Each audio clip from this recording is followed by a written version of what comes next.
আপনি জান্নাতের দরজায় দাঁড়িয়ে আছেন, আপনার সামনে অসীম সুখ আর শান্তি। কিন্তু ঠিক সেই মুহূর্তে আপনি পেছনে ফিরে আপনার সেই প্রিয় বন্ধুটিকে খুঁজলেন, যার সাথে দুনিয়ার সব আড্ডা আর হাসি তামাশা ভাগ করে নিতেন। কিন্তু আপনি তাকে জান্নাতে দেখলেন না, বরং দেখলেন সে যন্ত্রণাদায়ক আগুনের দিকে যাচ্ছে। কেন এমন হলো? কেন আপনাদের বন্ধুত্ব এক হলেও জান্নাত এক হলো না? আপনারা দুনিয়াতে ছিলেন জানের বন্ধু, একই সাথে খাওয়া দাওয়া, একই সাথে ঘোরাঘুরি।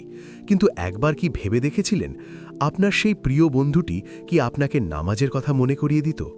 সে কি আপনাকে আল্লাহর পথে ডাকত, নাকি সে আপনার করা অন্যায়গুলোকে প্রশ্রয় দিত?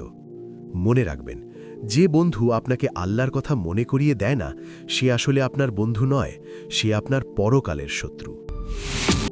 পবিত্র কুরআন বলছে, সেদিন বন্ধুরা একে অপরের শত্রু হয়ে যাবে, শুধু তারা ছাড়া যারা মুত্তাকি বা পরহেজগার ছিল।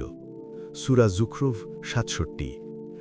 আজ যাকে ছাড়া আপনার একদিনও চলে না, হাসরের ময়দানে সেই বন্ধুটি আপনার বিরুদ্ধে সাক্ষী দেবে, কারণ সে আপনাকে গুনাহের কাজে বাধা দেয়নি, বরং উৎসাহ দিয়েছে।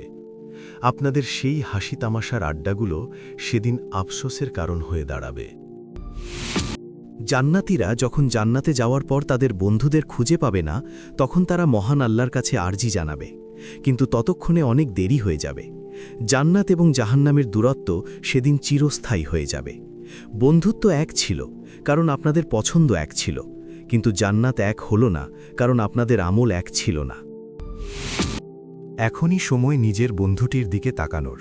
আপনার বন্ধু কি আপনাকে জান্নাতের পথে নিয়ে যাচ্ছে, নাকি জাহান্নামের দিকে ঠেলে দিচ্ছে? এমন বন্ধু বানান যে দুনিয়াতে আপনার হাত না ছাড়লেও পরকালেও আপনার সাথী হবে। ভিডিওটি আপনার সেই প্রিয় বন্ধুটিকে পাঠান যার সাথে আপনি জান্নাতে থাকতে চান, এবং এমন হৃদয়স্পর্শী ইসলামিক ভিডিও পেতে চ্যানেলটি এখনই সাবস্ক্রাইব করুন।